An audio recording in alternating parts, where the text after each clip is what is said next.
तो बीएफएम की revision model B में आज हम लोग पढ़ेंगे ट्रेडिंग बुक। इस वीडियो में एंड तक बने रहेंगे। This will help you build your concept और फाउंडेशन, जो कि हमको रिक्वायर्ड होगा कॉम्प्लेक्स एमसीक्यूज को सॉल्व करने के लिए, क्योंकि फाउंडेशन अगर नहीं रहेगा तो फिर हम कॉम्प्लेक्स एमसीक्यूज को सॉल्व नहीं कर पाएंगे। So let's start the class. तो आज हम पढ़ेंगे trading book. Trading book pertains to market risk. Both the definition includes all assets that are marketable, that is they can be traded in the market. तो market में क्या trade कर सकते हैं? शेयर्स कर सकते हैं, इक्विटीज कर सकते हैं, पार्ट है, फ्यूचर्स है, ऑप्शंस है। तो these are part of the trading book. बोलता ट्रेडिंग बुक का दो कैरेक्टरिस्टिक्स है। पहला कैरेक्टरिस्टिक्स है not held till maturity. Maturity तक हेल्ड करने की कोशिश इसमें नहीं रहता है। And the positions are liquidated in the market after holding it for a period of certain period of time. कुछ पीरियड ऑफ टाइम होल्ड करने के बाद हमको मन करेगा कि हम निकल जाएं, एग्जिट ले लें उससे, तो we can take it. This is the characteristics. Second characteristic होता है market to market system is followed and the difference between the market price and the book value is taken to profit and loss account. ठीक है, यहाँ पे P oblique L कर देते हैं। मतलब जब मुझे मन करेगा कि इतना प्रॉफिट में मुझे एग्जिट लेना, I can take an exit, तो मार्केट टू मार्केट मूवमेंट इसलिए बोलता है। दो कैरेक्टरिस्टिक्स को ध्यान रखेंगे। पहला कि मैच्योरिटी तक नहीं रहता है, position can be liquidated. Second बोलता है market to market system is follow. ठीक है, कंपोनेंट्स क्या है ट्रेडिंग बुक के? पहला है फिक्स्ड इनकम सिक्योरिटीज, दूसरा है फॉरेन एक्सचेंज होल्डिंग्स, कमोडिटीज, ठीक है, लाइक मेटल्स हो गया, गोल्ड हो गया, दीज आर कमोडिटीज। ठीक है, डेरिवेटिव्स हेल्प फॉर ट्रेडिंग। अब देखो, वो the trading book is expose to credit और default risk. This sounds interesting कि ट्रेडिंग बुक में क्रेडिट और डिफॉल्ट रिस्क कैसे आएगा, इसको हम लोग आगे पढ़ेंगे। Which arises due to failure on the part of the counter part to keep its commitment. ये काउंटर पार्टी रिस्क में हम लोग आगे देखेंगे। तो the trading book is expose to market risk, credit risk, liquidation risk and operational risk. तो ये part से आता है generally 0.52 fill in the blanks में, या आपका 1 मार्क्स का क्वेश्चन आएगा। क्या आएगा कि ट्रेडिंग बुक में कौन कौन सा रिस्क होता है? तो मार्केट भी होता है, क्रेडिट भी होता है, लिक्विडेशन रिस्क होता है, और ऑपरेशनल रिस्क भी होता है। ठीक है, तो the difference between market price realised and the book value is accounted for profit and loss, जैसा कि ये इसके कैरेक्टरिस्टिक्स में आता है। ठीक है, तो पहला हमने देखा था बैंकिंग बुक देखा था फर्स्ट वाले वीडियोस में। सेकंड में अभी हमने देखा कि ट्रेडिंग बुक होता है, और एक और देखते हैं that is of balance sheet exposure. ठीक है, अब बैलेंस शीट एक्सपोजर कुछ नहीं होता, जिससे this are basically contingent liabilities, means as and when presented, जब वो लाइबिलिटी स्टैंड करता है। सपोज एक बिजी लेते एग्जांपल के लिए, बैंक गारंटी। बैंक गारंटी जब हम देते हैं, this is called non fund based liability, क्योंकि फंडिंग उसमें इशूज नहीं है, एक गारंटी होता है। जब तक कि वो गारंटी इन्वोक ना हो, तब तक उसमें लाइबिलिटी हम लोग इनकर नहीं करते हैं। क्लियर है? तो इस टाइप को लाइबिलिटी को भी क्या बोलते हैं हम लोग? कंटीजेंट लाइबिलिटी बोलते हैं। ठीक है, नॉन फंड बेस्ड बोलते हैं एक्सपोजर। बोलता है derivatives are off balance sheet exposure. Swaps हो गया, फ्यूचर्स, फॉरवर्ड्स, इसको हम लोग डिटेल्ड में देखेंगे मॉड्यूल सी में। कोई व्हाट इज स्वैप्स आप वीडियोस में भी देख सकते हैं, हमारे अर्लियर वीडियोस में सारा कुछ डिटेल्ड है, लेकिन अभी क्विक रिवीजन में हम समझ लेते हैं इसकी। Derivatives are off balance sheet exposure, इसमें स्वैप्स आ गया, फ्यूचर्स आ गया, फॉरवर्ड्स आ गया, कॉन्ट्रैक्ट्स आ गया, फॉरेन करेंसी कॉन्ट्रैक्ट्स आ गया, ऑप्शंस एक्सेट्रा। ठीक है, तो इसका मतलब जो हमारे अभी तक का जो रीडिंग से हमने देखा है कि समराइज द मेजर रिस्क जो बैंकिंग में है। बैंकिंग में जो मेजर रिस्क है वो पहला आता है लिक्विडिटी रिस्क, कि मेरे पास पैसा नहीं है देने के लिए, that is liquidity risk. Interest rate risk, default और क्रेडिट रिस्क, मार्केट रिस्क और ऑपरेशनल रिस्क। अब इन डेप्थ डिटेल्ड में वन बाय वन हम लोग इसको देखेंगे। ठीक है, लेकिन आज हम पहले, आज का जो हमारा पर्पस है कि आपका कॉन्सेप्ट को क्लियर रखें और एक ओवरव्यू समझ ले रिस्क का, कि कौन सा रिस्क कहाँ से रिलेटेड है और कैसे ओरिजिनेट करता है। तो लिक्विडिटी रिस्क हमने लास्ट क्लास में पढ़ा था कि timing of the cash flow. Liquidity risk simple है कि मेरे पास लिक्विड नहीं है देने के लिए, दैट इज लिक्विडिटी रिस्क। जब कोई, हमने किसी का डिपॉजिट रखा, तो बैंक का कोर पर्पस क्या होता है? Accepting deposit for the purpose of lending. तो जब भी हम डिपॉजिट रख सकते हैं, लेते हैं, उसको आइडल नहीं छोड़ सकते, उसी डिपॉजिट में से हम अर्न करते हैं, और उस अर्निंग में से जब आता है अपना प्रॉफिट भी रखते हैं और कस्टमर को भी प्रॉफिट देते हैं उसका, जो इंटरेस्ट के पोर्शन में आता है। लेकिन कभी कभी इशूज आता है, देखना आप, जैसे बहुत सारे बैंक जब बैंकरप्ट हो जाते हैं तो वो नहीं दे पाते, तो उनको लिक्विडिटी रिस्क आता है। तो यहाँ पे देखो टाइप ऑफ लिक्विडिटी रिस्क आता है। देखो पहला है फंडिंग रिस्क। बहुत ब्रॉडर सेंस में नहीं, इसको सिंपल समझते हैं कि जब डिपॉजिटर्स सडनली आ जाते हैं कि मैं एक्सपेक्ट करता हूँ कि ये 500 करोड़ का डिपॉजिट है एक मेरे पास जो एक साल तक रहेगा। All of a sudden 500 crore एक साल तक ना रख के वो 6 मंथ्स में ही रेडी आ गया मेरे पास देने के लिए। तो whether I am having that amount to pay, तो अगर मेरे पास है तो कोई इशूज नहीं, मेरे पास कोई फंडिंग रिस्क नहीं। अगर मेरे पास फंड्स रेडी नहीं है तो that will create a funding risk, क्योंकि मैं पैसा ये 500 करोड़ रुपए जो लिया वो मैं एक साल सोचा हूँ कि एक साल तक रहेगा मेरे पास, उस हिसाब से मैंने इन्वेस्ट कर दिया है। यहाँ पे फंडिंग रिस्क राइज हो जाएगा। टाइम रिस्क है, टाइम रिस्क सिंपल है कि मैं समझ रहा हूँ कि एक साल में आज मैच्योर होगा 500 करोड़, तो मेरे पास 30 अप्रैल को 500 करोड़ आएगा, ये 30 अप्रैल को ही मैच्योर कर जाएगा, तो नॉट नॉट इशू। बट मेरा जो इनकमिंग फंड है वो डिले हो गया, तो वो टाइम का रिस्क हो गया कि उस पर्टिकुलर टाइम तक वो पैसा नहीं आया, इसलिए मेरे पास जो लिक्विडिटी क्रंच आया है that is due to time, इसलिए इसको टाइम रिस्क भी बोलते हैं। सेकंड आता है कॉल रिस्क, जो फंड बेस्ड और नॉन फंड बेस्ड की बात करते हैं। अर्ली विड्रॉल ऑफ फंड्स आ गया, ठीक है। अब इंटरेस्ट रेट रिस्क आते हैं, आईआरआर से भी इसको डिनोट करते हैं, ठीक है। तो that is exposure of a bank's revenue to adverse movement in interest rate. It refers to potential adverse impact in NIM. NIM is generally net interest margin. अब देखो बैंक जब भी किसी लोन देती है तो लोन का प्राइसिंग करती है, अपना डिपॉजिट का प्राइसिंग करती है। तो डिपॉजिट का जो प्राइसिंग रेट होता है, लोन का जो प्राइसिंग रेट होता है, उसमें एक कुछ सर्टेन पैरामीटर्स होते हैं। उस पैरामीटर्स के हिसाब से नेट इंटरेस्ट मार्जिन डिसाइड होता है कि सपोज मेरा 8% में डिपॉजिट लिया मैंने और 11% में लेंड किया, जो 2% का डिफरेंस आया that is my net interest margin. अब लोन का प्राइसिंग और इसका प्राइसिंग का एक बेस होता है और वो बेस अलग अलग मूव करता है, तो उसको हम लोग डिटेल में समझेंगे। थोड़ा सा ये डिफिकल्ट टॉपिक है, अब इसमें कॉन्सेप्ट समझना ध्यान से, ठीक है। पहला आता है इंटरेस्ट रेट रिस्क का बेसिस रिस्क। तो बेसिस रिस्क क्या बोलता है, बोलता है डिफरेंट बेंचमार्क्स है। अब देखो समझते हैं कि बेसिस बोलता है, बेस बात की बात कर रहा है। Basis risk is the risk that interest rate of different asset liabilities and off balance sheet items do not move in perfect correlation, that is they change by different magnitude or in different direction। अब इसको एक detailed example से समझते हैं। Suppose मैंने एक loan दिया 100 करोड़ का, उसका प्राइसिंग क्या रखा मैंने, रेपो प्लस 2% फ्लोटिंग। अब देखो रेपो क्वार्टरली चेंज होता है, ठीक है, मेरा स्प्रेड रेपो के हिसाब से चेंज होता है। Suppose for the time being ये 8% है, मैंने उसी के अगेंस्ट में 100 करोड़ का डिपॉजिट है मेरे पास, 6% फिक्स डिपॉजिट, ठीक है। तो मतलब यहाँ पे और इसको डिटेल वे में समझते हैं, तो मेरे पास किसी ने 100 करोड़ का डिपॉजिट रखा, मैंने उसको 6% इंटरेस्ट दिया और उसी 100 करोड़ डिपॉजिट को मैंने लेंड कर दिया 8% पे, ठीक है। अब देखो ये डिपॉजिट सपोज एक साल के लिए मैंने लिया है 6% पे, और ये लोन मैंने दिया है सपोज 2 साल के लिए। अब देखो ये एक साल के लिए 6% तो फिक्स हो गया, बट मेरा लोन किससे रिलेटेड है, बेंचमार्क मेरा क्या है, रेपो। यहाँ पे बेंचमार्क मेरा क्या है, फिक्स्ड है, दो अलग अलग बेंचमार्क है। अगर सपोज रेपो रेट 1% से बढ़ जाता है तो मेरा क्या होगा, स्प्रेड बढ़ गया, तो मेरा नेट इंटरेस्ट मार्जिन यहाँ पे नीम जो था यहाँ पे 2%, यहाँ पे कितना हो जाएगा, 3% हो जाएगा।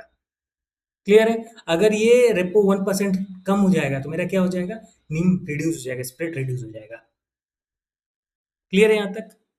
अब देखो yield curve risk, safe changes, this is very important. देखो दोनों कंटेक्स्ट में यहाँ पे बेसिस अलग अलग है। यहाँ पे यील्ड कर्व रिस्क में देखो क्या होता है, बोलता है in a floating interest rate scenario bank में price their asset and liabilities based on different benchmarks, that is treasury bill के हिसाब से कर रहा है, फिक्स डिपॉजिट रेट्स ले सकता है, कॉल मनी रेट्स लग सकता है, कुछ भी बेंचमार्क लेके वो प्राइसिंग कर सकता है। In case bank use to different instruments maturing at different time horizon for pricing, and non-parallel movement would result in yield curve and would affect net interest income NII, इसको निम भी बोलते हैं, ठीक है।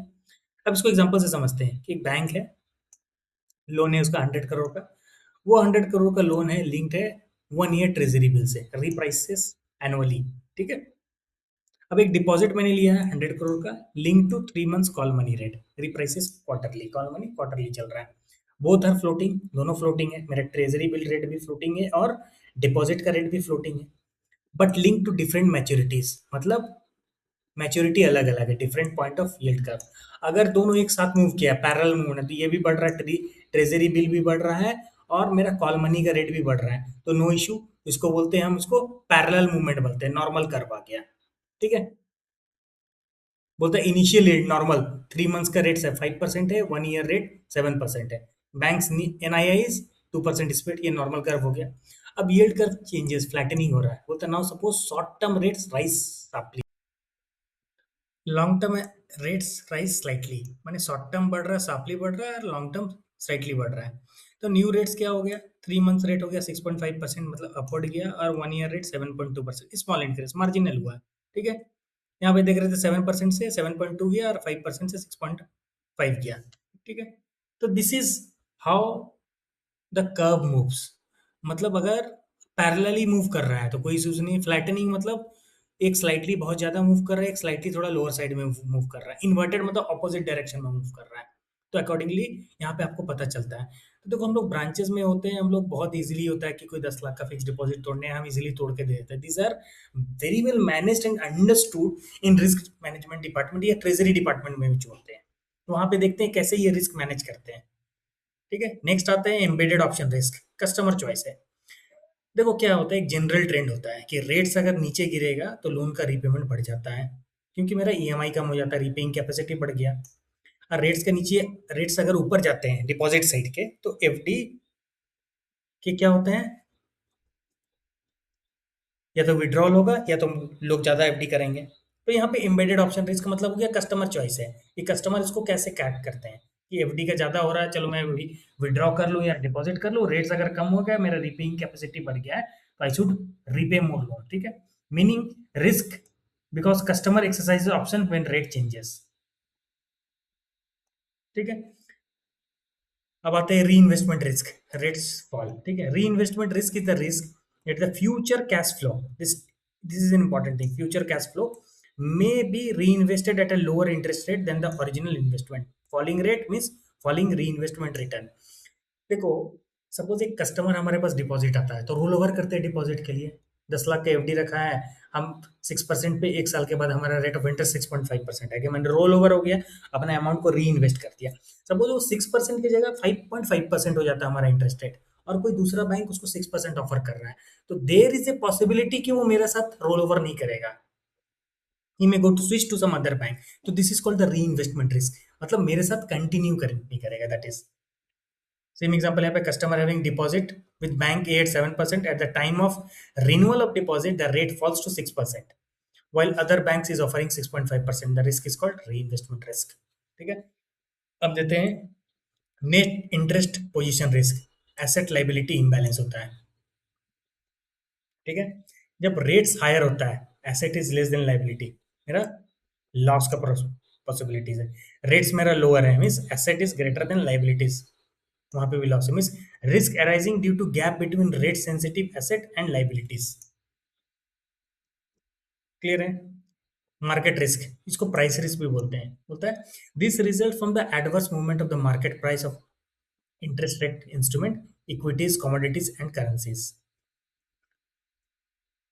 मतलब हमने किसी इक्विटी या शेयर में इन्वेस्ट किया है, और उसमें एडवर्स मूवमेंट आ गया ऑल ऑफ अ सडन, जैसे कोविड पैंडेमिक ले लिया हम, 2008 का ग्लोबल क्राइसिस ले लिया, बहुत एडवर्स हो गया, तो वो रिस्क जो होता है that is your market risk. ठीक है, इसमें एक पार्ट आता है foreign exchange risk.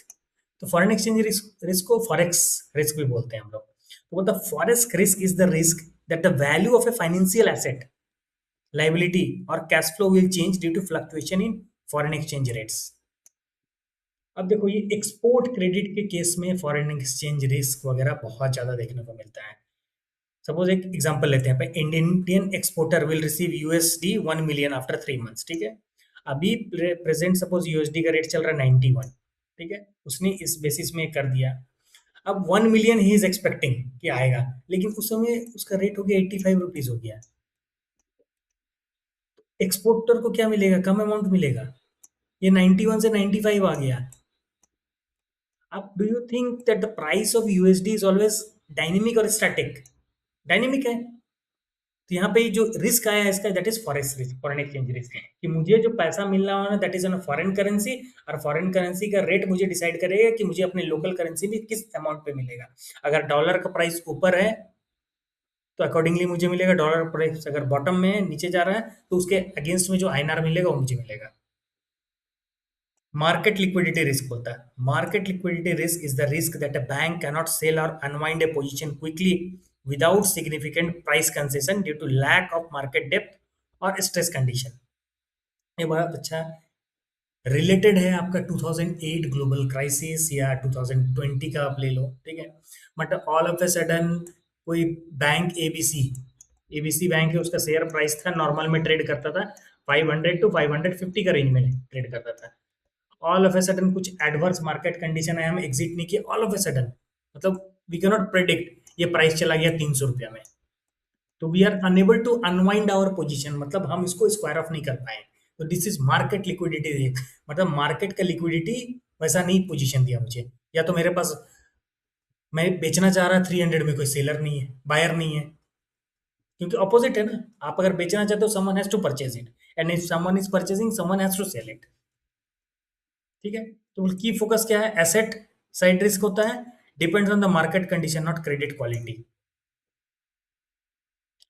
During financial stress, even government securities, अभी सबसे रिसेंट एग्जांपल है आपका war between US and Iran, forex risk आया इसमें, मार्केट लिक्विडिटी रिस्क आया, मार्केट का एडवर्स फ्लक्चुएशन हमने देखा, जिन्होंने भी ट्रेडिंग करते हुए, कोई इसको अपॉर्चुनिटी के रूप में रहते हैं, कोई इसको मार्केट लिक्विडिटी रिस्क में आया कि प्राइस इतना डाउन हो गया कि लिक्विडेट नहीं कर पाए। These are some unpredictable things that is beyond your predictability.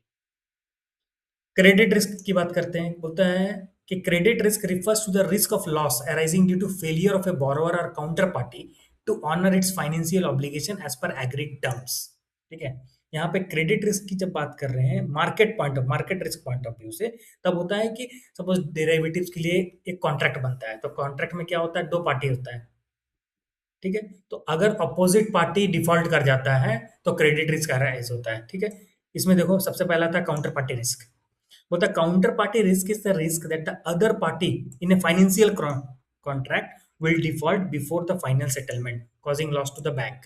दो बैंक के बीच में हुआ है, कोई फाइनेंशियल कॉन्ट्रैक्ट हुआ है, दूसरा बैंक इसको ब्रीच कर देता है, या कोई पार्टी ब्रीच कर देता है, ठीक है, व्हेन इट अराइजेस। देखो डेरिवेटिव्स के केस में फॉरवर्ड, स्वैप्स, ऑप्शंस, जिसको हम लोग बोलते हैं OTC, over the counter market, interbank lending में होता है, सिक्योरिटीज ट्रांजेक्शन में होता है, ठीक है। Example, in A forex forward contract if the counter party defaults before settlement the bank suffers counter party risk.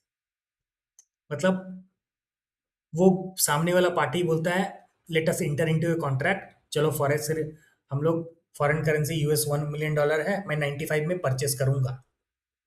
अब आई एम एक्सपेक्टिंग कि हमारे बीच में एग्रीमेंट हुआ 95 पर यूएसडी में वो परचेस करेगा, ही इज डिफॉल्टिंग, तब मेरे पास क्या होगा, उस सिचुएशन में मेरे पास काउंटर पार्टी रिस्क आता है।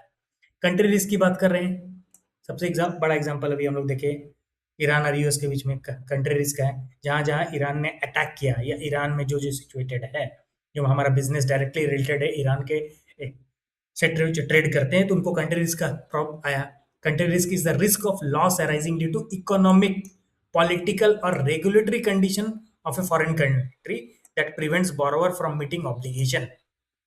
क्रूड ऑयल का सबसे बड़ा एक्सपोर्ट में प्रॉब्लम हुआ है, तो जो जो ईरान से डायरेक्ट ट्रेड करते थे, या यूएस से ट्रेड करते थे, या दुबई से ट्रेड करते थे, उनको कंट्री रिस्क का एक्सपोजर मिला। ऑपरेशनल रिस्क की बात कर रहे हैं, operational risk is the risk of loss resulting from inadequate और failed internal processes, people, system और inter external events. Operational risk में क्या पार्ट आ गया, ट्रांजेक्शन रिस्क आ गया।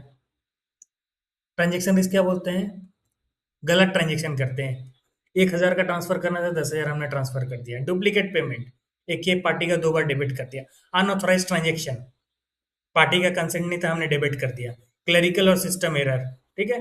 तो ट्रांजेक्शन रिस्क को कैसे रिलेट करेंगे, प्रोसेस फेलियर से, ठीक है। अब उसमें आ गया कंप्लायंस रिस्क, बोलता है compliance risk arises from failure to comply with law, regulation, guidelines और internal policies lending to penalties और लॉसेस। मतलब यहाँ पे क्या है, रेगुलेटरी बीच है, केवाईसी का एक गाइडलाइन दिया हुआ है, सेट ऑफ गाइडलाइंस, उसको मैंने वायलेट कर दिया, आरबीआई का कोई गाइडलाइन से मैंने ब्रीच कर दिया, रेगुलेटरी पेनल्टीज लग गया मुझे। यहाँ पे compliance risk is related to regulatory breach. Second आते हैं स्ट्रेटेजिक रिस्क, बोलता है strategic risk arises from wrong business decision, improper implementation of strategy or failure to adapt to change in the business environment। Example, entering unviable market, गलत market में घुस गया, हमने trade कर लिया।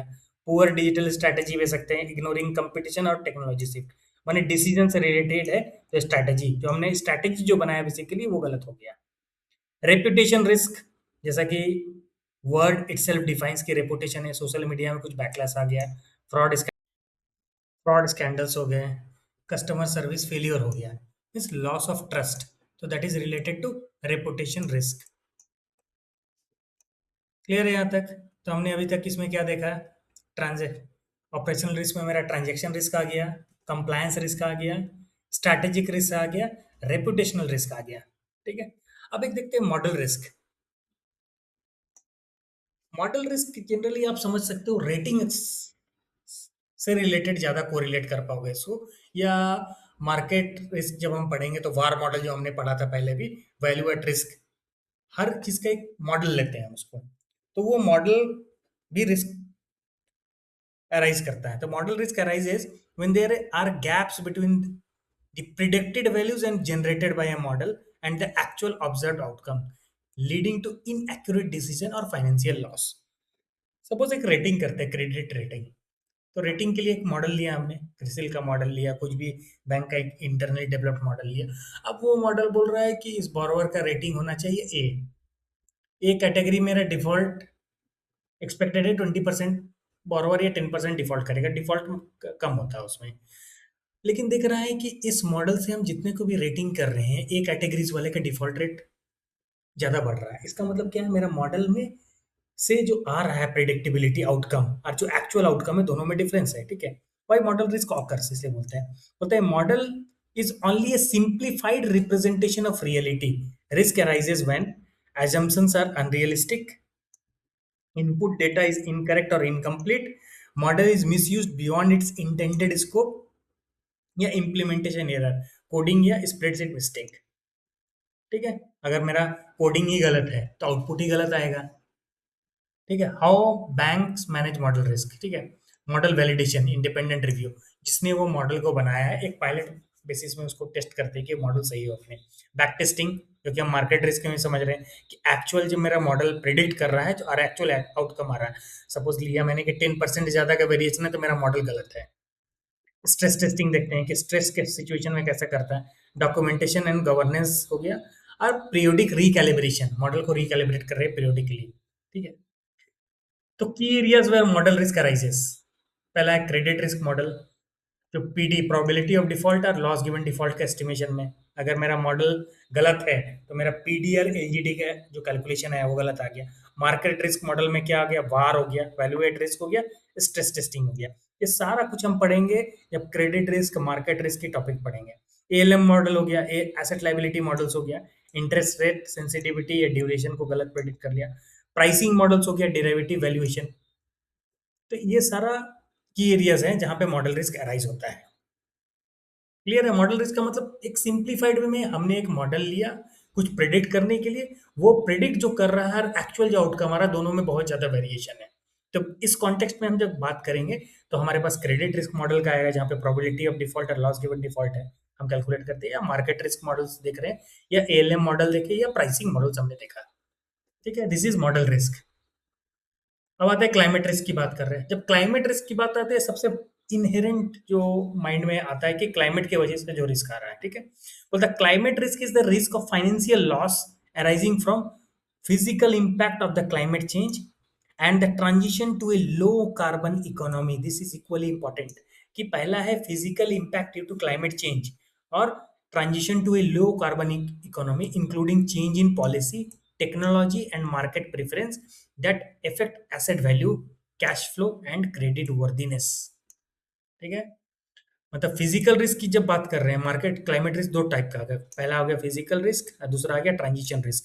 फिजिकल रिस्क की बात करें तो damage from climate event, suppose कोई साइक्लोन आ गया, फ्लड एरिया आ गया, तो वो जो क्लाइमेट की वजह से जो आया damage, that is a part of physical risk. Transition risk में devaluation due to economic shift, economic shift के लिए, सपोज मैंने एक सेक्टर को, कोल वाले सेक्टर को दिया हुआ है, एक फैक्ट्री को मैंने लेंड किया हुआ है 50 lakhs या 10 करोड़ रुपया लेंड किया हुआ है, और उसका जो मैन्युफैक्चरिंग प्रोसेस है वो कोल पे डिपेंडेंट है। तो धीरे धीरे क्या आ गया, गवर्नमेंट की पॉलिसी चेंज आया है कि नहीं हम लो कार्बन एमिशन में जाएंगे, कोल का कम यूज करेंगे, तो वहाँ पे ट्रांजिशन रिस्क है। अगर वो फैक्ट्री अपना जो कोल प्रोडक्शन या कोल पे डिपेंडेंसी अगर कम नहीं करती है और ट्रांजिशन नहीं करती कुछ ऑल्टरनेट एनर्जी पे, there is a transition risk. ठीक है, एग्जांपल लेते हैं, bank finances a coal company, no flood no cyclone, कुछ भी नहीं हुआ, government imposes carbon tax plus investors move to green energy, company का प्रॉफिटेबिलिटी क्या हो गया कार्बन टैक्स के नाम पे, कम हो गया, एसेट वैल्यू कम हो गया, क्यों, एसेट तो है बट वैल्यू क्यों, अंडरलाइंग एसेट का वैल्यू कम हो गया, रीजन भी कि उसको कोई परचेज नहीं करेगा, that is not in demand any more, loan turns stressed, this is pure transition risk. अब देखो उसको बहुत अच्छे से समझते हैं ताकि एग्जाम में कंफ्यूजन नहीं होगा। पिट वर्सेस स्टेप फ्रेमवर्क, ठीक है, फिजिकल रिस्क, ठीक है, प्रॉपर्टी डैमेज हो गया, एक्सट्रीम इवेंट हो गया, टेम्परेचर या टेरेन चेंज हो गया, this is pet, think planet hits directly, यहाँ पे प्लैनेट हिट डायरेक्टली, तो वहाँ पे क्या हो गया, मेरा फिजिकल रिस्क आ गया, क्लाइमेट की वजह से आ गया। अब आता है ट्रांजिशन रिस्क, इसको स्टेप बोलते हैं। पहला है policy shift, carbon tax regulation लग गया, टेक्नोलॉजी चेंज हो रहा है, ईएसजी आ गया, इन्वेस्टर प्रेफरेंस आ गया, और प्राइस वैल्यूएशन रिस्क आ गया, सिस्टम ट्रांसफॉर्म्स इकोनॉमी। तो क्लाइमेट रिस्क में हमने क्या देखा कि एक पहला तो है क्लाइमेट के डायरेक्ट इम्पैक्ट से, और दूसरा आ गया transition to a low carbon economy में आ गया। क्लियर है, फिजिकल रिस्क है, ट्रांजिशन रिस्क है, सिंपल है। अब देखो सम अप करते हैं कि आज हमने क्या क्या इस क्लास में पढ़ा। पहले हमने पढ़ा कि बैंकिंग बुक होता है, ट्रेडिंग बुक होता है, और बैलेंस शीट एक्सपोजर होता है। फिर हमने देखा कि टाइप ऑफ रिस्क क्या होता है, ऊपर से टच किया हमने, मार्केट रिस्क क्या होता है, क्रेडिट रिस्क क्या होता है, ऑपरेशनल रिस्क क्या होता है, मॉडल रिस्क क्या होता है, क्लाइमेट रिस्क क्या होता है। मार्केट रिस्क मतलब loss due to market price movement, कितने टाइप ऑफ मार्केट रिस्क है। क्रेडिट रिस्क में हम देख रहे हैं loss due to borrower default. Operational risk में failure of process system people. Model risk में रॉन्ग मेजरमेंट रॉन्ग डिसीजन, गलत मेजर कर लिया गलत डिसीजन आ गया। क्लाइमेट में loss due to physical event plus transitional dynamics. अब देखो balancing risk and return is very important, क्योंकि अगर रिस्क को आप बैलेंस नहीं कर पाओगे, प्रॉपर मिटिगेशन नहीं हो सका, आपका प्रॉफिटेबिलिटी रिड्यूस होगा। सपोज आप एक ऐसे मार्केट में टैप इन कर गए जहां जिसका रिस्क के बारे में आपको पता नहीं है, तो you start losing your entire money, and there is a possibility that in lieu of more profit आप अपना रिस्क को इग्नोर करते गए, तो आपका क्या हुआ, कैपिटल भी इरोड हो गया। तो bank is just doing a business कि कस्टमर का डिपॉजिट लेती है, प्रॉपरली डिप्लॉय करती है, कंसिडरिंग रिस्क कि मार्केट में हम अगर लगा रहे हैं तो वहां पे रिस्क एपेटाइट है, ट्रिगर्स है, लिमिट सेट है, सारा कुछ है। बोरोवर के दे रहे हैं तो रेटिंग कर रहे हैं, आई एम कॉन्स्टेंटली मॉनिटरिंग, ताकि मैंने जिससे पैसा लिया उसको दे सकूं। तो दे सकूं तो मेरा पैसा लेने का पहला क्या मोटिव है, मेरे पास पैसे क्यों रखेंगे, डिपॉजिट में इंटरेस्ट देंगे हम पहला। दूसरा है हम अगर इंटरेस्ट कैसे देंगे, अर्न करना चाहिए हमको, उससे ज्यादा अर्न कर रहे हैं। क्लियर है, तो दिस टुडेज आज का जो क्लास है ये आपको ओवरव्यू, एक रिस्क मैनेजमेंट का एक ओवरव्यू दे दिया कि कैसे क्या क्या टाइप्स ऑफ रिस्क मैनेजमेंट होते हैं, कैसे इसको, क्या इसका फीचर्स होता है, वो हम इसे वेल एक्वेंटेड हो गए। नेक्स्ट क्लास में जब हम पढ़ेंगे इन डेप्थ पढ़ेंगे हम कि मार्केट रिस्क में कैसे कैसे ऑपरेट करता है, क्रेडिट रिस्क कैसे ऑपरेट करता है, ऑपरेशनल रिस्क बैंक कैसे मैनेज करती है, what is the committee framework, क्या क्या डिफरेंट एस्पेक्ट्स है, मिटिगेशन टूल्स क्या है, ये सारा कुछ हम कवर अप करेंगे धीरे धीरे अपने इस क्विक रिवीजन क्लास में। बट आज का जो क्लास था that was entirely on foundation building which is the core thing when we are coming to understand risk management. इससे रिलेटेड टॉपिक और इसका वीडियोस हमने अपना ऐप में, बैंकिंग जो कि बैंकिंग विद्या है, BANKING VIDAY एक साथ लिखेंगे, प्ले स्टोर में आपको अवेलेबल है, ऐप स्टोर का भी प्ले स्टोर में अवेलेबल, ऐप स्टोर का भी लिंक अवेलेबल है। तो वहां से आप जाएंगे, आप डाउनलोड कर सकते हो, फ्री टेस्ट दो, unless and until you don't apply और अंडरस्टैंडिंग आपको समझ में नहीं आएगा। जब आपको कॉम्प्लेक्स MCQs फेस करना पड़ेगा तब concept is very important. So thank you for watching the video, please subscribe our channel.